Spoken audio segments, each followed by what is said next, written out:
Hoy tenemos aquí en este día un mensaje muy interesante del Señor que nos habla también de la historia de la salvación que el Señor ha preparado para nosotros.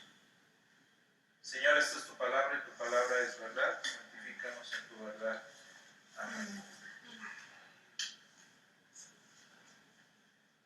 Una frase que escucho mucho de varias personas en diferentes circunstancias es una que dice: no me gusta deberle nada a nadie.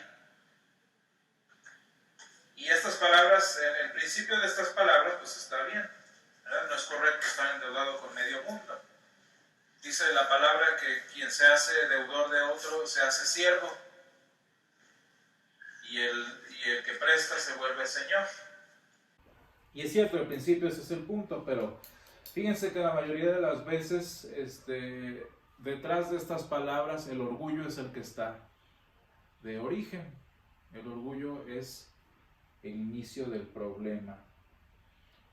¿Y por qué el orgullo? Bueno, porque el orgullo no le gusta sentirse necesitado, no le gusta sentirse dependiente y no le gusta recibir de otro. Todo lo quiere de su propia ganancia.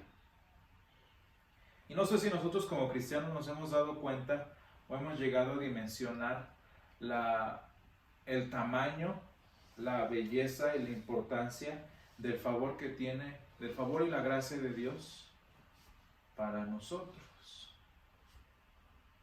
No sé si nos hemos puesto a pensar en lo importante que tiene el favor y la gracia de Dios para nosotros. En el Evangelio de hoy que estamos leyendo, que es San Mateo 15 del 21 al 28, eso es uno de los pasajes que más duros, más toscos, por así decirlo, en apariencia, pero que en realidad pues, nos enseña en su esencia una de las verdades más hermosas de la palabra de Dios, que es la gracia de nuestro Dios. Vemos aquí de manera muy importante el principio de la gracia de Dios hacia nosotros. Y el pasaje, de hecho, les digo, es áspero, no es común encontrar un versículo así, menos con Jesús, que es a veces considerado una persona muy amable y muy buena onda, lo que ustedes quieran, pero... Y el pasaje de por sí inusual empieza también con una ubicación geográfica bastante inusual. Dice que saliendo Jesús de allí, está hablando de la región en donde ministraba él, llegó a Tiro y a Sidón, que es más allá de Galilea. Tiro y Sidón, que conforme en la historia del pueblo de Israel, pues siempre fueron como los buenos vecinos paganos del pueblo. Eran buenos vecinos, se llevaban bien, pero pues siempre eran paganos, y realmente estas regiones fueron las que fueron pervirtiendo poco a poco al reino del norte. Pero entonces el Señor por alguna razón está en Tiro y en Sidón. Y fíjense cómo el Señor aquí enfatiza que su ministerio era para el pueblo de Dios. Jesús en este versículo, este pasaje, se presenta a sí mismo como el Mesías del pueblo de Dios. Y lo hace muy específicamente porque casi siempre Jesús dice es el Mesías prometido y se dice de sí mismo como el prometido, pero no específicamente del pueblo de Dios. Pero pues el chiste es que encontramos al Mesías de los judíos ministrando entre los gentiles. Y en esta inusual visita, pues encontramos, como muchos otros momentos, una mujer en desesperación, una mujer adolorida, una mujer desesperada, llorando, porque su hija estaba gravemente atormentada. Y vean la insistencia que tiene la mujer. Ella lo persigue, lo busca entre la multitud, y al parecer como que el Señor la ignora. Y vemos que su insistencia y su necesidad era tal que hasta los discípulos se desesperan. ¿Y qué le dicen? Señor, deshazte de ella.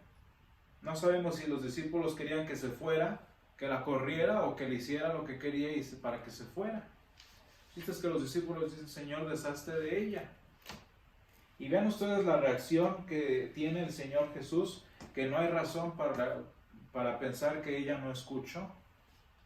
Dice, no soy enviado sino a las ovejas perdidas de la casa de Israel. Allí la primera afirmación de que Jesús es el Mesías, Rey de los judíos. Y entonces, si notamos en el versículo 25, allí tenemos una palabra que dice entonces. ¿Y a qué se refiere ese pero, ese entonces? Cuando nosotros lo vemos en la palabra de Dios, dice que a pesar de la situación previa, la mujer se presentó y se postró ante él diciendo, Señor, socórreme. La mujer quizás se dio cuenta de que estaba siendo medio ignorada o que los discípulos querían deshacerse de ella. ¿Y qué hizo? Fue y se postra ante los pies del Señor. Y estamos hablando entonces de situaciones inusuales, Jesús estando allí en la región gentil, Jesús no poniendo atención a una mujer en necesidad, pero quizás lo más inusual de todo esto es la respuesta que le da el Señor Jesús. Es una respuesta bastante áspera. Dice, no está bien tomar el pan de los hijos y echarlo a los perros. Fíjense lo difícil que es esto. El Señor le recuerda a la mujer que su ministerio es con los judíos, no con los gentiles. Y al recordarle eso, le dice que ella no es, que ella no pertenece al pueblo de Dios. Y todavía, además de decirle que él tiene un asunto en particular y que ella no pertenece a eso, todavía la compara con un perro. El Señor hace esta referencia a los perrillos porque así es como los judíos se referían a los gentiles. En muchas ocasiones les decían así los perros. Todavía en Israel hay referencias a eso, a los palestinos. Referencias más o menos a los perros o a los animales de casa, de la casa, por así decirlo. Y hermanos, estoy seguro que muchos de nosotros habríamos terminado ofendidos ante esta situación. Aparte de ser ignorados, somos denigrados y aparte comparados. Pero pónganse a pensar, hermanos, la necesidad de la mujer. Pero quizás más que la necesidad, la fe que la mujer tuvo. Muchos van a decir, pues obviamente la mujer se aguantó todo eso porque pues no le quedaba de otra. Ni modo, como nosotros en la salud pública, ¿qué le hacemos? Ni modo, me aguanto. Pero fíjense que el Señor Jesús al final, en el versículo 28, le dice, grande es tu fe. Jesús no le dice, grande es tu perseverancia. Jesús le dice, grande es tu fe.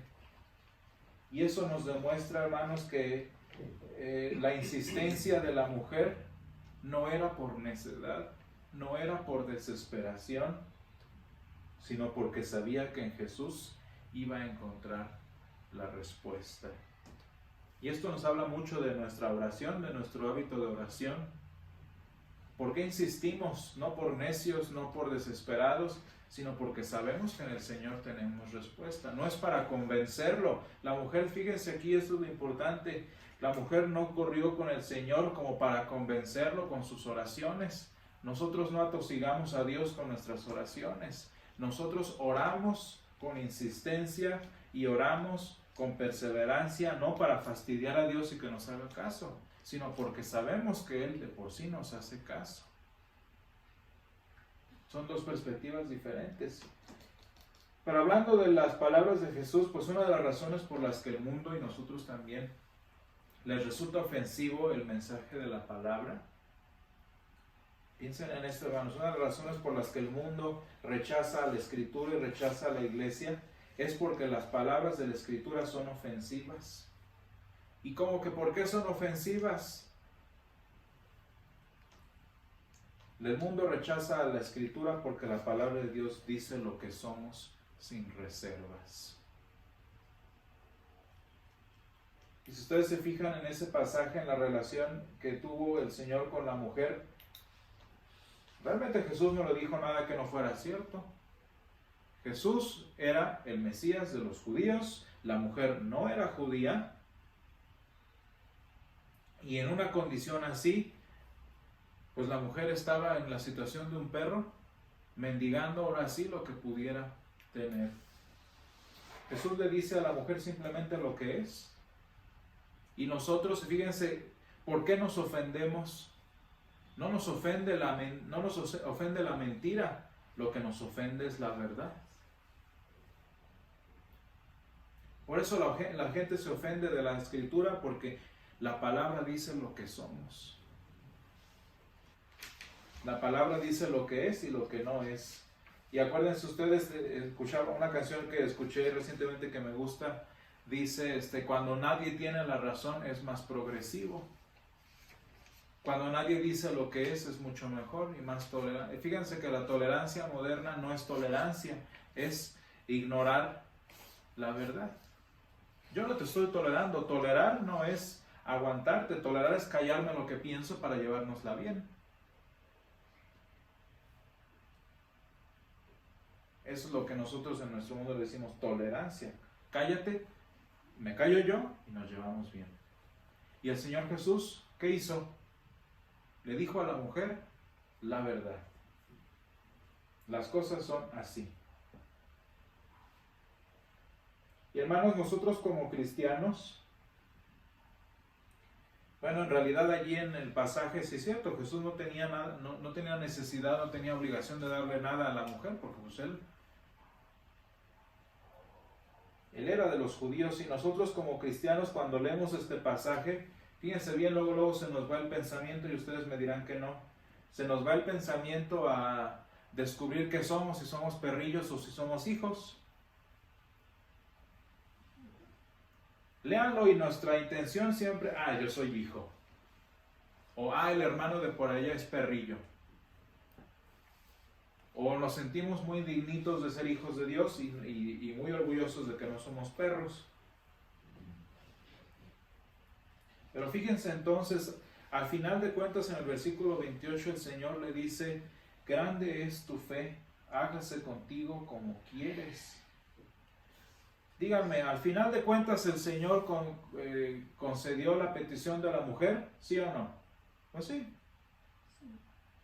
Tan la respondió como se la respondería, se lo hubiera respondido a cualquier mujer judía. ¿Y qué nos enseña este pasaje? ¿Qué nos enseña el hecho de que Jesús tratara a una extranjera como trataba a su pueblo? Que el favor y la gracia de Dios, y esto es lo que nos enseña el pasaje, el favor y la gracia de Dios no dependen del mérito nuestro. Vean ustedes que aunque Jesús le recordó a la mujer que no era del pueblo, que era extranjera, lo que ustedes quieran, todavía así el Señor mostró su favor hacia ella.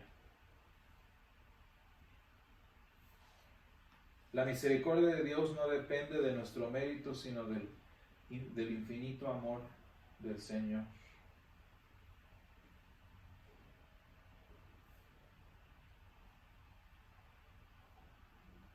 Y fíjense, los judíos de entonces y los de ahorita todavía, y lo vi en carne propia, los judíos de entonces y los de ahora parecen haber olvidado el detalle más importante de su historia. ¿Cuál es el detalle más importante de los judíos genéticos desde toda su historia? Dice el gran mandamiento, y dice Éxodo 20, yo soy el Señor que te saqué de la tierra de Egipto, de casa de servidumbre. Y dice el Señor, y dice Deuteronomio 6, y cuando el Señor te haya introducido a todo lo que no hiciste, todo lo que no te costó, le dice una palabra bien clara, Deuteronomio 6, 7. Dice, cuídate de no olvidarte, Deuteronomio 6, cuídate de no olvidarte del Señor que te sacó de la tierra de Egipto, de casa de servidumbre. pero se les olvida. Cuando el Señor hace esta referencia y lo conectamos con los perros, en Egipto los perros tenían mejor vida que los esclavos. Los judíos, el pueblo de Dios de aquel entonces, los que salieron de Egipto estaban más abajo que los perros. Y de allí el Señor los sacó y los sentó en la mesa como hijos. ¿Qué mérito tuvieron? Que el Señor mostrara su favor a ellos antes que a la mujer de Sirofenicia. Al final de cuentas, los dos eran iguales y hasta ellos eran peores. Lo que nos enseña esto es que todo parte del amor de Dios. Les dice el Señor en Deuteronomio 7:7, les dice: no porque ustedes hubieran sido el pueblo más grande, los más bonitos, los más fuertes, los más prometedores. ¿Qué nos enseña Deuteronomio 7:7? Que fue por amor que el Señor escogió al pueblo de Israel. Y ni siquiera amor a ellos, por así decirlo, fue amor a sus padres. Y hermanos, el pecado de la ingratitud nace de un corazón que se siente hijo merecedor. El pecado de la ingratitud es del corazón de hijito que se enoja ante lo que le falta. ¿Por qué no tengo tal? ¿Por qué no tengo esto? O que se siente autosuficiente, una de dos. Con ese corazón de hijito que me enojo por lo que papá no me ha dado, o me siento orgulloso de que mi papá no me ha dado nada a mí, yo todo lo he construido solo. Ese es un corazón orgulloso.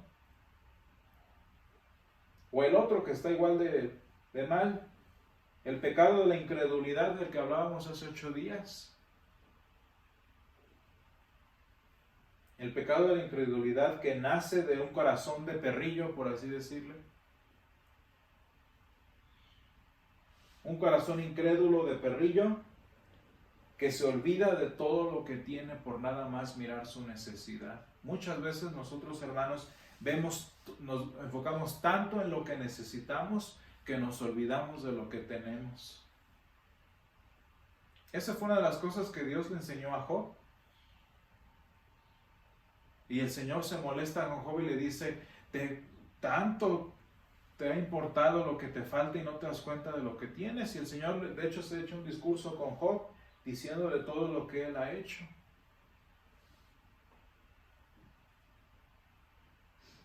Y hermanos, por eso la palabra de Dios nos dice que solo el corazón cristiano,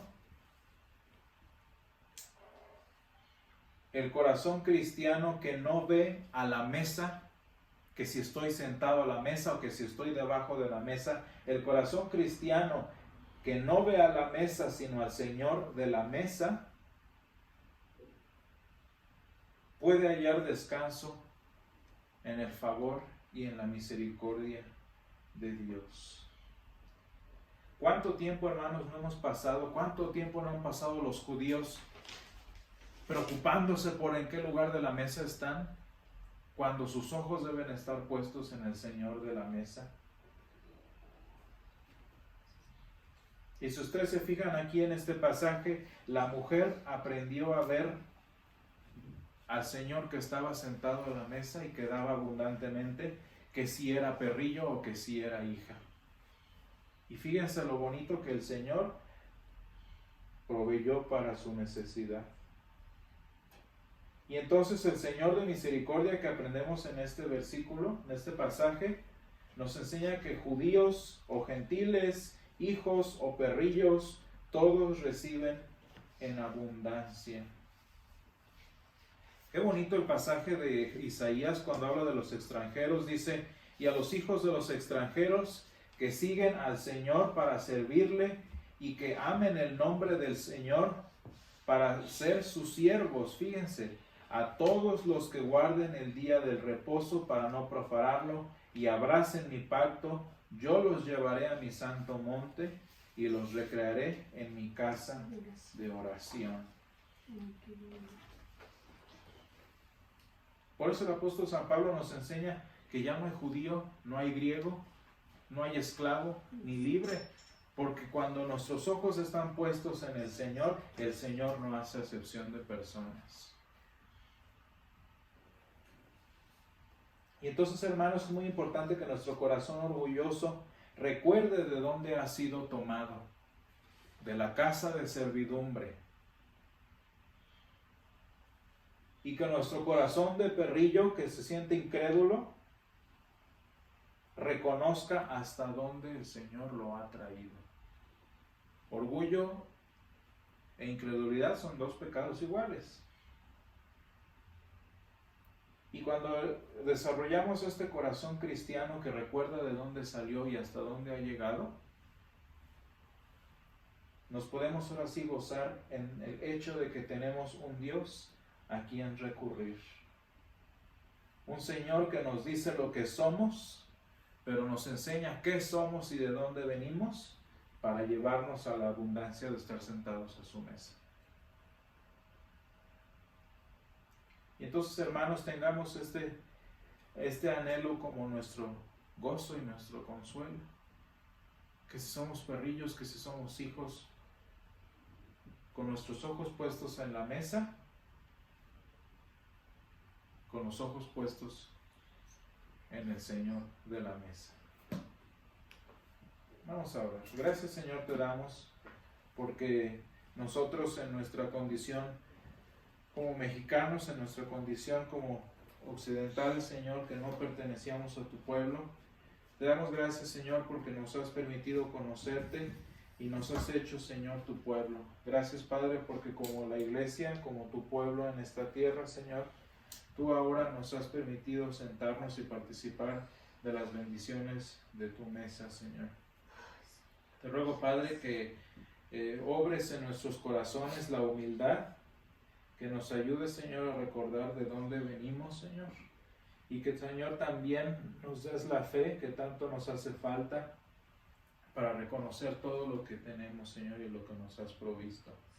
Te ruego, Padre, que formes en nosotros a través de tu palabra un corazón cristiano, que, Señor, se enfoca en tu gracia y en tu misericordia y no en el mérito propio. Señor, ayúdanos a recurrir a ti, Señor, sabiendo que tú das abundantemente, sin importar, Señor, la necesidad que tenemos. Ayúdanos a orar con fe, ayúdanos a orar con humildad, Señor. Y sea tu palabra con nosotros, formándonos, te lo pedimos en el nombre de Jesús. Amén.